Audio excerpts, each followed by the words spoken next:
Good evening, everybody. I want to welcome you here to Prog Monster. This is a channel that is dedicated to progressive rock and other forms of rock music. My name is Murph. I will be your host for this show.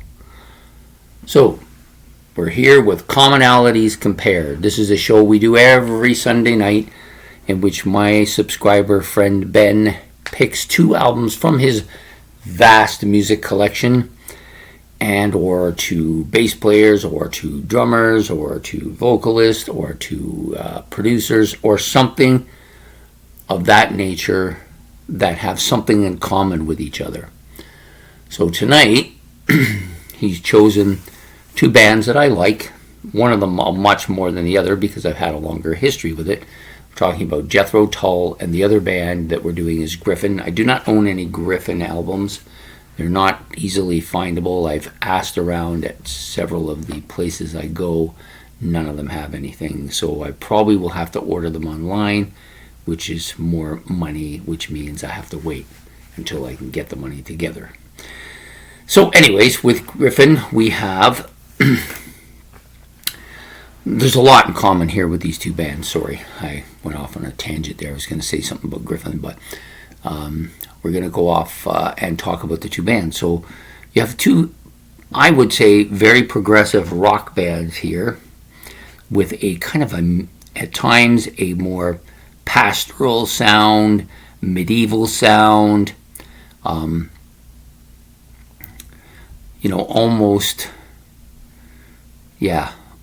a folky sound at times.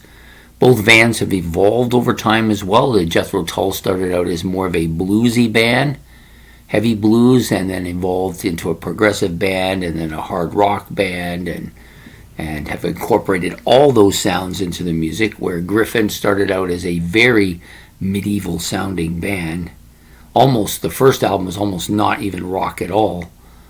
In fact, I would challenge somebody to call it a rock album. And then they've gradually gotten...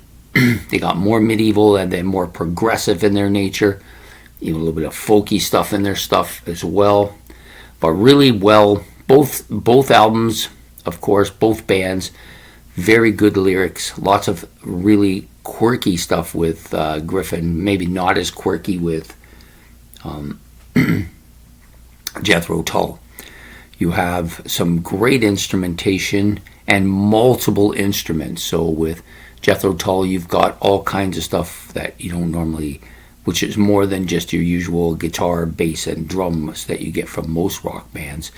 They have keyboards. They have all multiple types of keyboards. They have a flute.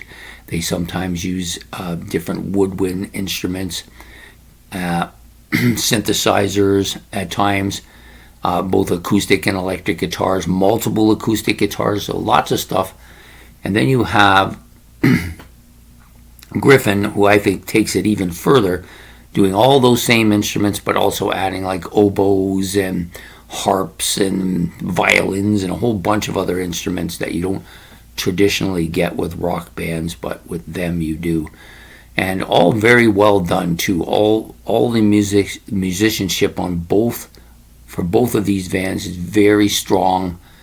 And in the case of Jethro Tull, very catchy. Maybe not as catchy with Gryphon, and hence the reason why they never became the same popularity. But to me, I like them just as much as Jethro Tull. Not as much as Jethro Tull, but I like them quite a bit as well. I think they're very underrated. They actually toured together, the two bands, Gryphon opening up for Jethro Tull. I think Gryphon actually opened up for Gentle Giant as well. So there's a lot of commonality between the two bands.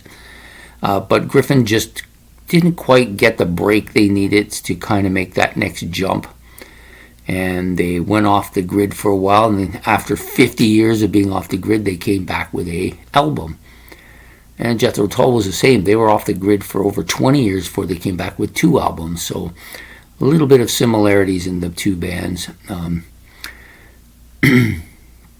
Both talking about kind of progressive stuff in their music as well. So overall, I do like them both quite a bit. I think Jethro Tull, for obvious reasons, is one of my favorite, well, they're currently my second favorite band behind only Rush, where Gryphon is still getting in. I'm still getting into them.